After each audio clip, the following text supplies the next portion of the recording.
Hello and welcome to this episode of Scope. I'm Tracy Pa.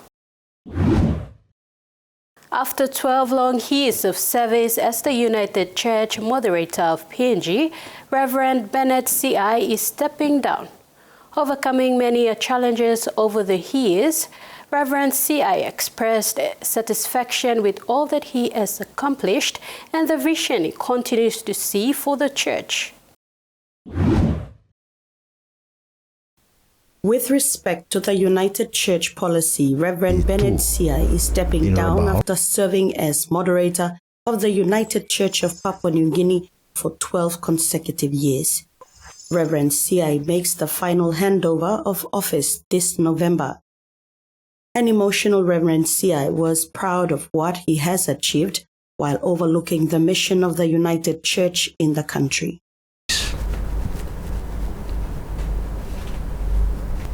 It's, like I said, it's a long journey for me and very, very challenging journey.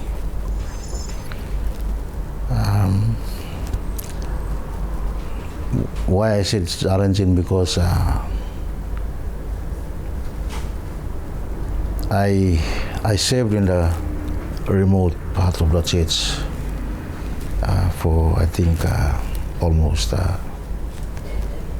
half of my ministry. I served in the remotest part of the church, and for me to be given the trust to come to the highest office of the church, it's sort of like very challenging. My experience is good. I have a lot of experience in the church, but performing in this office is a challenging thing for me. How do I influence the church to be together? He mentioned some of his accomplishments as moderator, including the United Church Constitution, which took them 5 years to draft. It was finally passed in Parliament. Another achievement is the celebration of the United Church's Golden Jubilee in 2018 and the ongoing vision of having a higher institution for the United Church. Because the Constitution is now recognized by the government, and so we are happy to have that. That's one of our achievements. Yeah. And the other one is our celebrations in 2018. 1968, January 19th, we were born as a church, a national church. 2018, 50 years, so we celebrated our Golden Jubilee.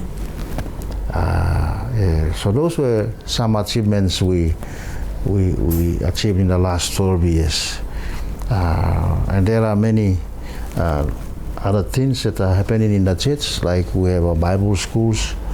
One of them is one of Bible schools is at Metago, West Central Papua region. There's a development that has taken place. The infrastructure of that particular institution is almost like government institutions, where the buildings are very modern. The 59-year-old said with retirement age now at 65, he would like to use the remaining 6 years to return home to Misima Island in the Milne Bay province and serve the local ministry before he can retire. Before stepping down, he was overlooking 11 United Church regions in Papua New Guinea. We've done with Bougainville, New Britain and Highlands regions last year. And this year we started with Western region, and then we went up to Hela, and then we went to Kerema and West Central. Our last leg of our visit is the urban region. So either we see the church in here or we go to lay. That's up to the bishop to decide for us here.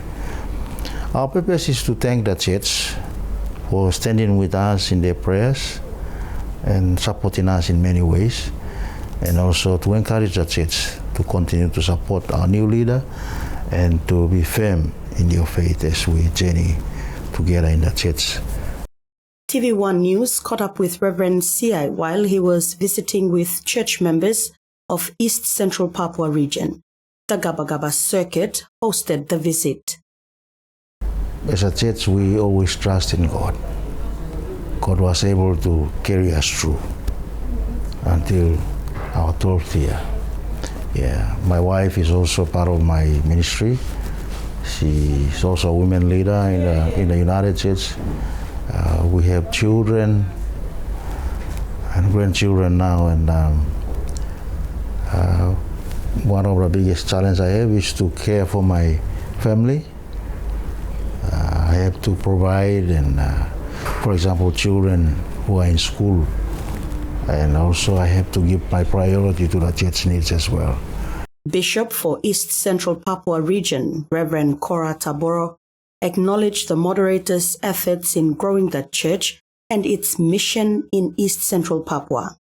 We are so privileged and honored because he's a great man who was chosen by God and anointed, consecrated and set apart to lead us in the United Church in Papua New Guinea. We have 11 region bishops, and I'm one of them in our region, this side of the country. And we are so privileged and honored by him that he's visitation, and this is his farewell. And we are all gathered here together to just say farewell and say thank you to him. Local pastor for Emmanuel Gabone United Church, Reverend Garo Kila, was equally grateful to the outgoing moderator's work in the last 12 years. Indeed, I'm so happy to have the father of the church, especially the United Church, and I'm so blessed, so privileged that the moderator has chosen this church, because this church is one of the icons in the region, and I'm so happy to host moderator's farewell here in my local congregation. In thanking him for his leadership, gifts were presented to Reverend Siai. Last year, the United Church of Papua New Guinea held its 28th General Assembly at Kinabot United Church in East New Britain Province. During the assembly, Reverend Siai conducted the election of the new moderator for the United Church of Papua New Guinea. After 3 elimination rounds, Reverend Garo Kilagi was voted moderator over Reverend Langsun Lamamau and Reverend Hitolo Arua. In Kokoda, where all the candidates came, normally the bishops become candidates, but it's open to any other minister, because our policy agrees to all the ministers to vie for positions for bishops and even the moderator. So we have already elected a new moderator-elect. Reverend Kilagi holds a master's in theology from the Pacific Theological College and is the current health secretary for the United Church of Papua New Guinea. He is the 6th moderator in the United Church. Reverend Taboro was proud that the new moderator serves in the East Central Papua region. He is from my region, and he is from Garomarupu. And those people are here with us. His families are here with us, the local. And we are so privileged and honored that he is representing the whole church and as well as our region in a higher level to take over our moderator. And we will continue to support him. Moderator, the Reverend Siai, made his final visits to the autonomous region of Bougainville, the island of New Britain, and Highlands region last year. This year, visits began in the Western region, Hela, Keremain Gulf, and West Central. The East Central Papua region visit was completed on April 13 this year. On April 21st, the moderator traveled to New Ireland and then on to Milne Bay Province, where he stayed for 2 weeks. His final leg of visits will conclude in June. There is a scripture in Habakkuk chapter 3, I believe, that talks about, God makes you your feet like a deer's feet. You can be able to jump from this end to there. Even if it's in the cliff, you can be able to jump and take your place, So I've seen like God was guiding and putting my feet in the right place. When I think that it's not possible, God says, no, I'll make it for you. Yeah. I think it's what God wants. It's not what you want. or what I want. So if you think that you want to achieve this and it doesn't happen, I think God is saying, no, that's not what I want you to do. So you do it this way. And I think some of the visions we have in the church, is my experience, some of the things we want to implement, it may not be God's wish for His church. So we find it challenging, difficult, like looking for resources and all these things to make things happen. After the break, we appreciate after 109 the camaraderie forged and sacrifices made.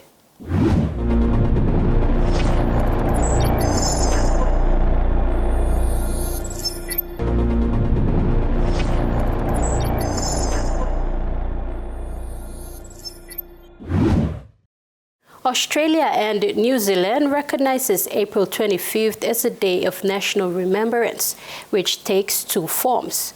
Commemorative services are held at dawn, the time of the original landing at Gallipoli in Turkey in the year 1915, while later in the day former service members take part in marches.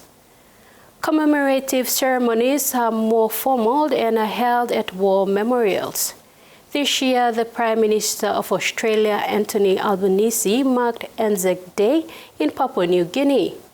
He tracked part of the Kokoda in the company of James Marape, the Prime Minister of Papua New Guinea, a significant occasion which has never happened before. Papua New Guinea has always participated in commemorating Anzac Day. PNG's alliance to the Allied forces is illustrated in the events of World War II. Anzac Day celebrates the lives of thousands of those servicemen and women in whatever capacity they performed during both wars. The Bomana War Cemetery in Port Moresby was alive and alight early Thursday morning on April 25th for the dawn service.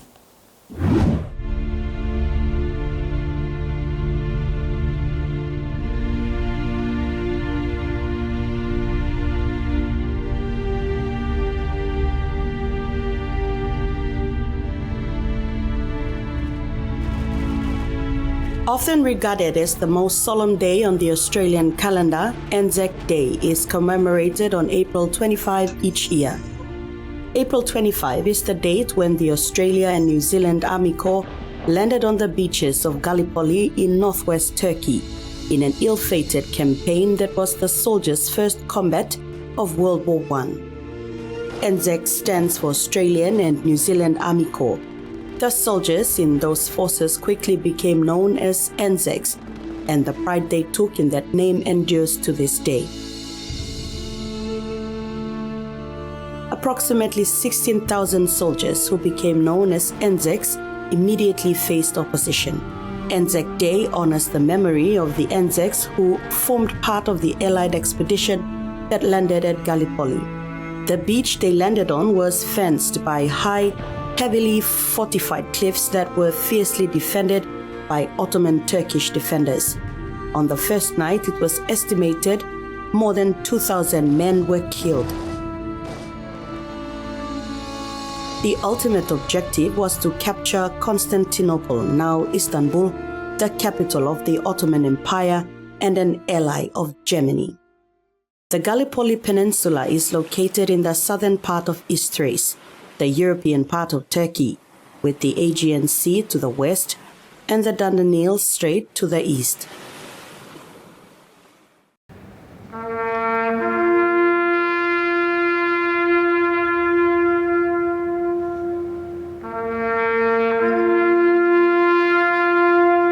A large crowd braved the morning cold at the Bomana War Cemetery to participate in the Anzac Day dawn service as early as 4 a.m. and mark this historical day of courage, endurance, mateship, and sacrifice. Members of the diplomatic corps, members of parliament, members of the New Zealand, Australia, and Papua New Guinea military were joined by families of those who had fought 109 years ago to celebrate freedom and honor those who made that freedom possible through courage, mateship, determination, and sacrifice. Air Vice Marshal Darren Webb, Chief of New Zealand Air Force, and Air Marshal Robert Chipman, Chief of Australian Air Force, were among special guests at the dawn service.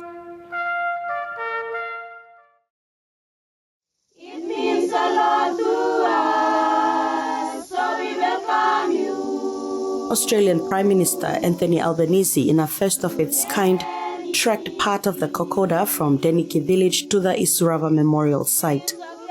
Isurava was the site of a major battle where United States and Australian troops fought the Japanese in August 1942.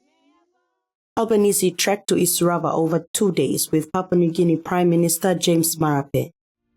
Walking with them were Northern Governor Gary Juffa, Australian High Commissioner John Feeks, members of the Australian and Papua New Guinea Defence Forces, Australian and PNG officials, and 200 Australian trekkers making a pilgrimage and their porters. Albanese has used his trip to underscore enduring security ties between the two countries that deepened in December when he and Marape signed a wide-ranging security agreement. He and Albanese said they felt the weight of history as they walked a path where many a courage was tried, camaraderie was forged, and sacrifices made. Anzac Day is observed in Papua New Guinea to honor the Australian and New Zealand Allied Forces, as well as local militia and civilians who served the Allied Forces during the World Wars. Pierre Marape commended the Biage people of Northern Province for the significant role they played in World War II. He said the Biage people were a peaceful people forced into a war that was not their doing and greatly assisted Australian forces. Governor Juffa said the Biage people formed the bulk of the Fuzzy-Wuzzy Angels during World War II. The Biage people to this day continue to show their peacefulness and hospitality by being guides and porters in the lucrative Kokoda trekking industry, PNG's biggest tourism product. We welcome you to Isurava Memorial. We hope you enjoy this moon with us. For the first time, the Biage people marked Anzac Day with 2 prime ministers.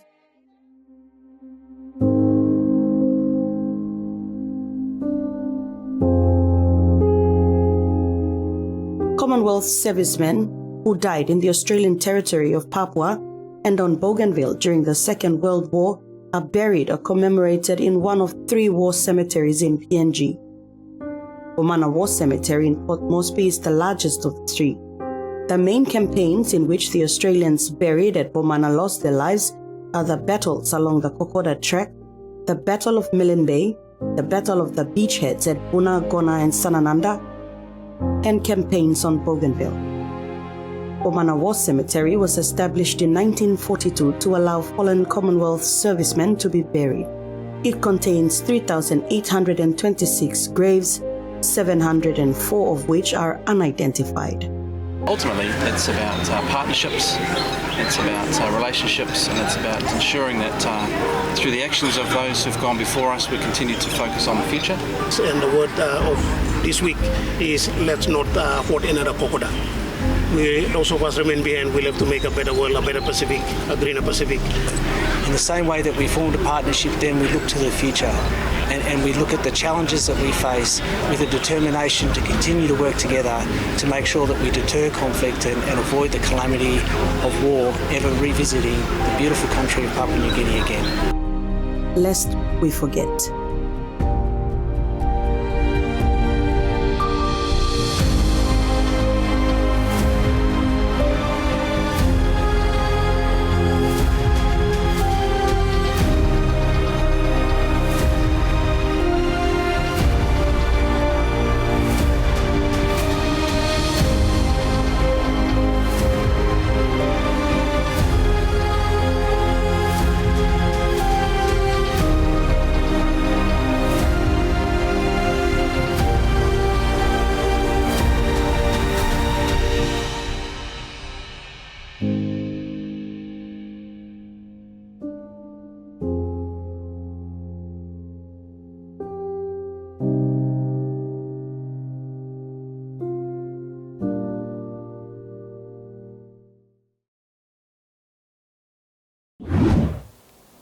When we come back, alluvial miners in Marape protest gold bullion bill.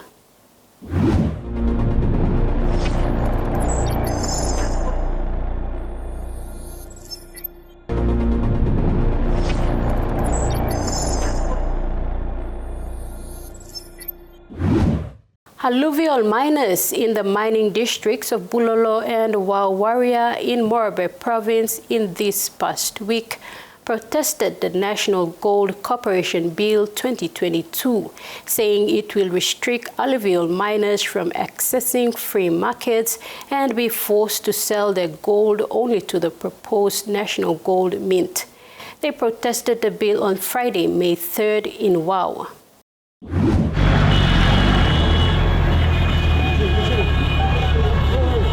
Small-scale and alluvial gold miners in the two mining districts of Bulolo and Wawaria in Marape province convoyed into Wau town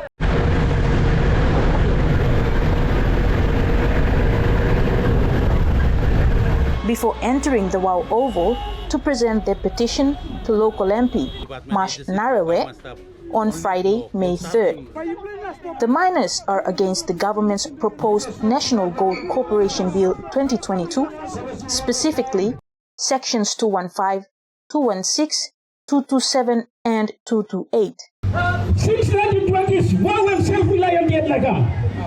Why will we not people why will Mali yet look at the reality coming up now?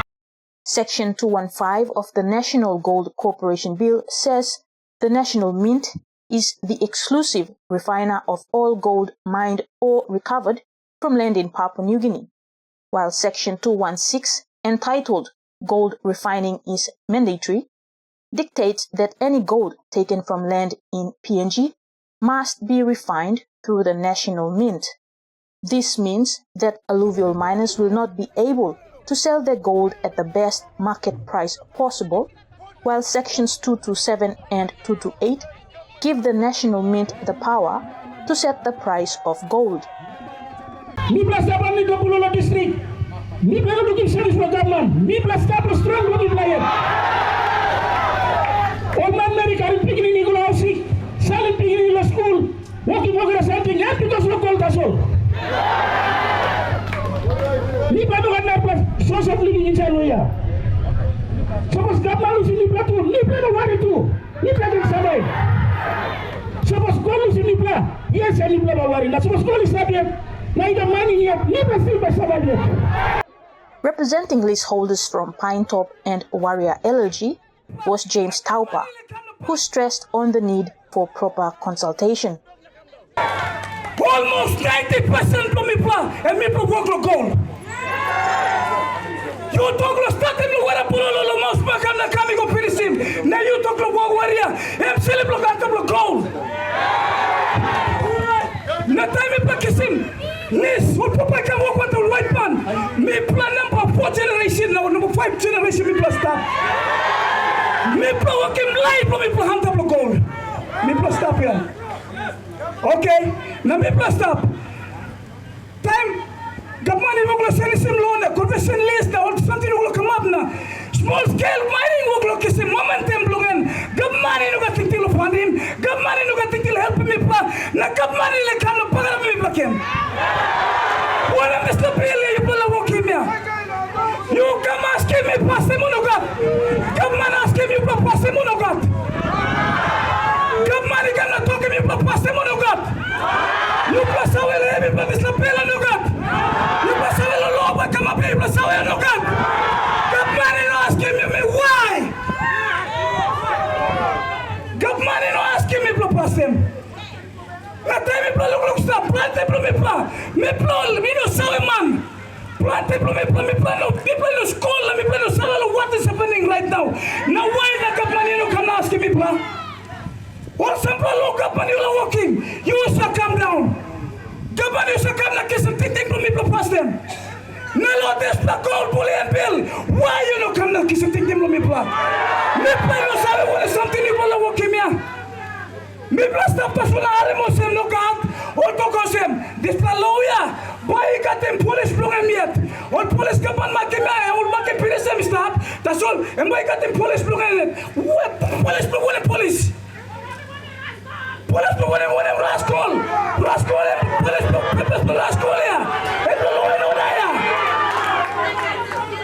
la police blungen call what is something you come up him you know ask me past them. You don't ask me past them. Plante also a man only to talk come. Me blood man to press who look him on look at media, look at the radio, look at the big place, how man from me fire, all I can send this lapel. Na sabos all seven man from me probably can talk no colors lapel. Why you talk with them? Why you talk with them? Why you talk with them?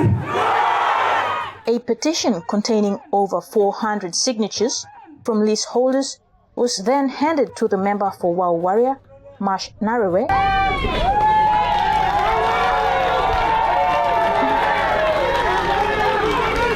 to represent the voices of his people in Parliament. Narawe supports his people's stance that the National Gold Corporation Bill 2022 will have negative impacts on small-scale mining. He accepted the petition on behalf of Bulolo district as well. Narawe reminded the electorate that citizens are benefiting from a number of good policies from the government, such as the tuition fee-free subsidy and the Connect PNG program. However, with the majority of Bulolo and Wau Warrior depending on gold for survival, Narawe believes that his people's concerns need to be taken into account. Okay, sample bill government pasim whereby touch him lifelong manmeri. We all rely also entirely lifelong and wider consultation must come up. He gave the assurance that he will represent the over 400 miners who had signed a petition that was submitted to him on Friday, May 3rd at the Wau Oval in protest of the bill. You got the provincial government, local level government, even on national department agencies, government staff, all need to consult him, have a wide consultation with the people who would be really affected by that bill. One example, this National Gold Corporation bill, there was no wider consultation done at the Alluvial Miners, with the Alluvial Miners Association or with the leaseholders or with MRA coming down to the leaseholders and association and the artisan miners and the provincial government, local level government. This consultation was not done. That's why the people do not understand when they read and also interpretation, only accepting one content of this bill. So when the people go against something, we as mandated leaders, we must listen to them because they elect us. Members of the Marape Goldfield Small Scale Miners Association Incorporation were armed with placards and banners illustrating their position and fight for rights at the national level. The association's president, Banzi Zimanga, said the recently proposed National Gold Corporation Bill will effectively create a gold monopoly, which will be disastrous for PNG's alluvial mining sector. Narawe further revealed that the bill, which was set to be submitted in the May Parliament session, has been deferred to give more time for wider stakeholder consultation. PNG Chamber of Resources and Energy President Anthony Smare has expressed great skepticism over the profit and revenue projections of the proposed gold refinery and mint project by the small Singaporean company Refinery Holdings Pte Limited and their Papua New Guinean promoters, labeling the financial projections as highly dubious and not grounded in any realistic understanding of the refining industry or the gold industry per se. In a media statement dated April 11, 2024, Smare warned leaders and thinking Papua New Guineans not to believe the misleading numbers being put out by the project promoters. He stated that PNG Corps is seriously concerned that the current commercial arrangements that were set in motion by the shareholders' agreement have led to the creation of a very dangerous bill that creates a gold monopoly over critical national industry, gives away certain sovereign powers, undermines key state agencies and institutions, and poses a risk to rights and liberties of Papua New Guineans. And that wraps up another edition of Scope. Thanks for your company. Good night.